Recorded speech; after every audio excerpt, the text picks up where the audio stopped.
Record. Okay, now I think we're good. Hello again, Greg. Hello.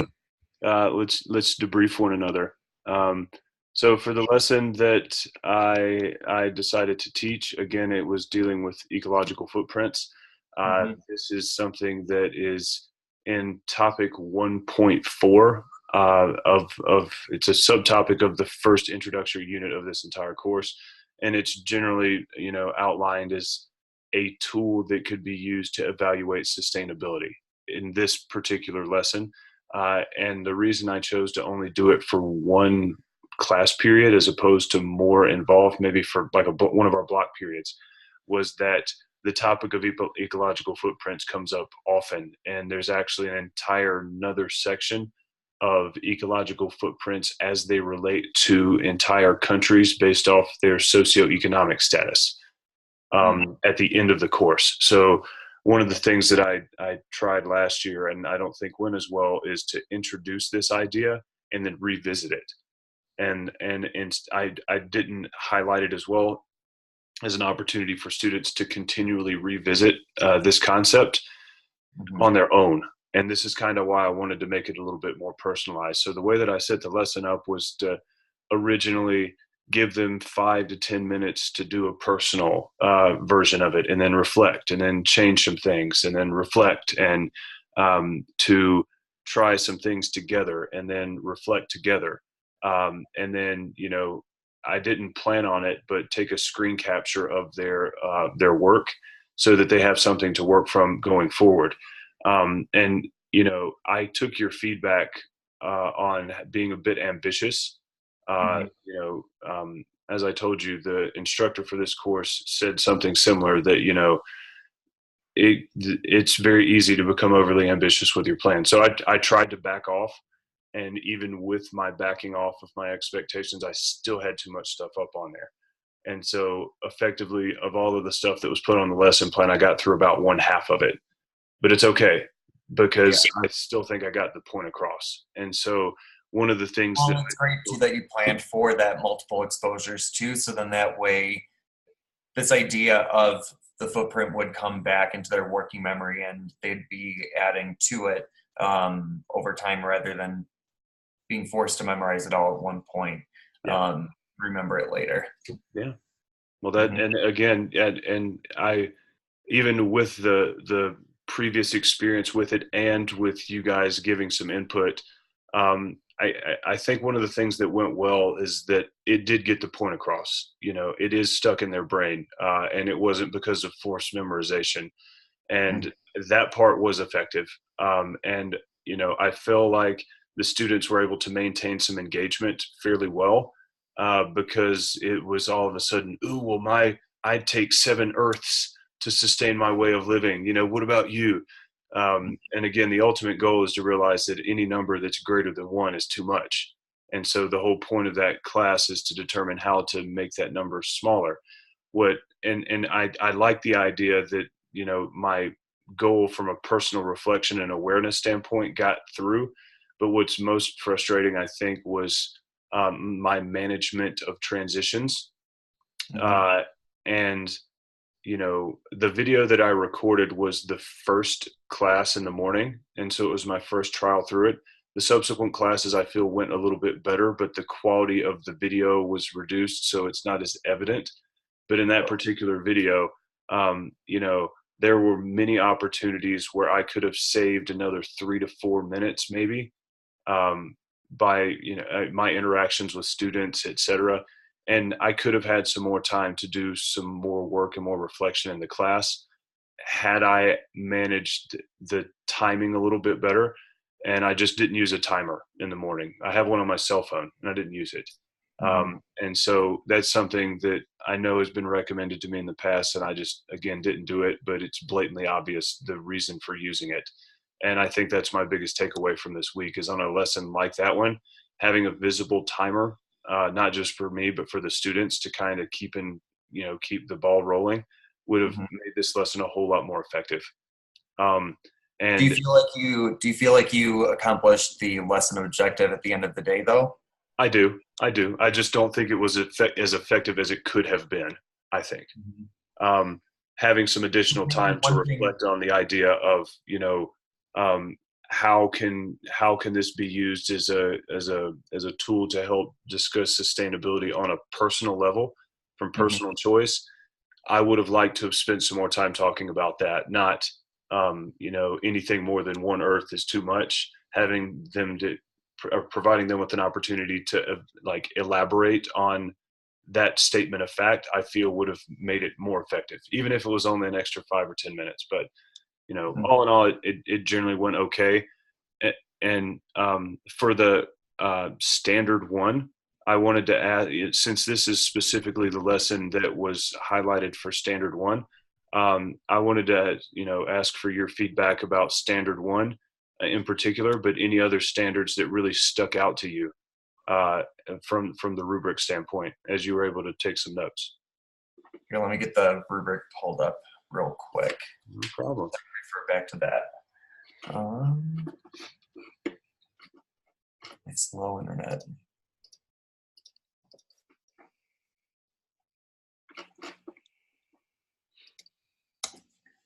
Sorry about this. No, don't worry. And as you open it, I felt that this was um, put together more effectively than when I have done it previously. One thing I didn't mention, and I don't know if I mentioned it in the lesson plan, is that I did something similar with this class when I had them as eighth graders Oh, okay. 3 years ago, but it was more of a carbon footprint as it related to climate change, not the entire ecological footprint, right? So that carbon footprint calculator was for an assignment that we did about climate change in a different unit back then. And so I was generally able to refer back to it very briefly. But I thought about adding some more information to that point to try to draw on prior knowledge. But, even after mentioning it and discussing it with the other students, most of them had no clue what I was talking about. So, Yep. That's good that some of them were able to remember that experience because when that'll I connect their Yeah, when I prior. say one, like 2 out of 30, but whatever. Well, let's see. Now, yeah, for one of them is, well, I guess there's only really one to go over because one of them is for the final evaluation, right? Yeah. It's one with like developmentally appropriate instruction and understanding learning. Um, I mean, I do feel like you definitely have a really good understanding of your students, and that's evident in the way that you like interact with them and that they interact with you. That you, especially having had them as students prior, you do know where they started out, and even though that they've grown since then, you still have an idea of some of their strengths and their weaknesses, and that you're able to tailor it to that. Um, Especially with how you're integrating technology into your lessons, like with the video to introduce and hook them. That was a great way to begin the lesson and really engage them in the learning. Um, is there something specific that you wanted to like kind of cover with it? Which with the video itself? Uh, Yeah, well, um, we had loosely referred to ecological footprints mhm, previously, and when I wrote this lesson plan, I originally had it as a do now, mhm, right? But to me, that just didn't really. As I stated, and I was proven right, I didn't expect all of the students to remember what that meant, right? So I found a video the afternoon before, and chose to do that instead of a do now at the beginning of class, which allowed it to again save some time. But I also thought that it did a much better job of explaining it than I think they would have been capable of doing so on their own, even with me guiding them in a reasonable amount of time. So my task with the video as an introduction, I think, was perfect. I think it was 1 minute 20 seconds, and that would have yep. taken me 8 or 10 minutes otherwise. Yeah, I thought it was really really good, and especially with I guess reflecting in some of this language of like how students construct knowledge, that there has to be that personal like relevance factor built within there, and I think that you were able to drive that especially with them. um, Even like observing other classes too, like future lessons after that recorded one, seeing how that built into future experiences and projects and discussions. That definitely does focus on a variety of different skills that we do use to gain knowledge, and being in an IB school, I think that does help with reinforcing our theory of knowledge department. But also really using what you understand about students to build off of prior learning in your current lessons, and then thinking about how that is going to progress until the final product. Mm-hmm.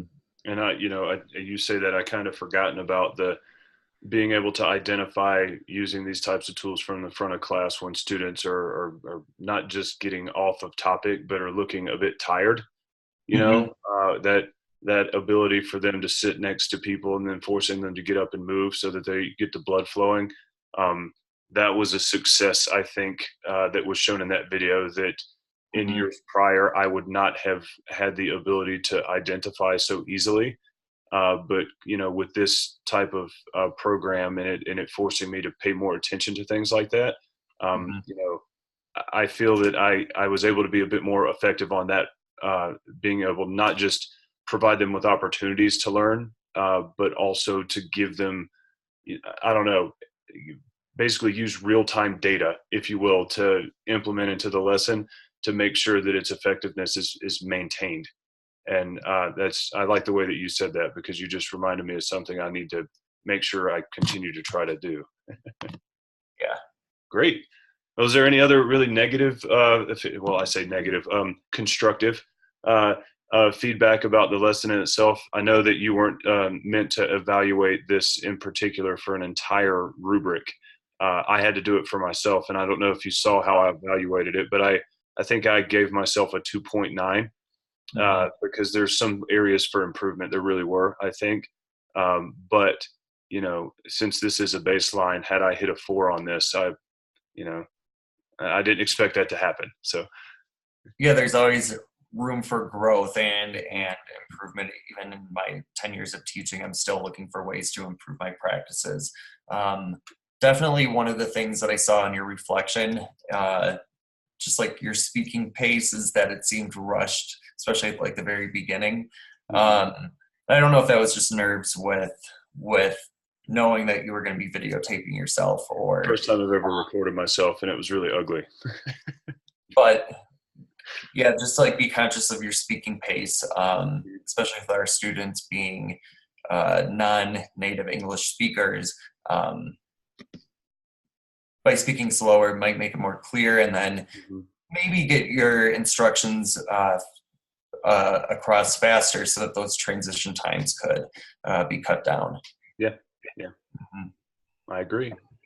Well, if that's my biggest problem so far, I feel much more comfortable than I did when I first started out with this one. So I learned a lot more about schematics in this lesson and video and reflection than I did about my actual content application and instruction. So, I feel that I've benefited from this, both from the Teach Now programs, expectations and my ability to meet criteria for success here, but also in ways to keep it better for the students as well. So I'm glad to get this over with. And I think not by this next Tuesday, but in a couple of weeks, we'll be doing this over again. So if there's nothing else you have to add, I appreciate you taking some time out of your afternoon, and I'll see you again soon, pal. Excellent. Enjoy the rest of your weekend.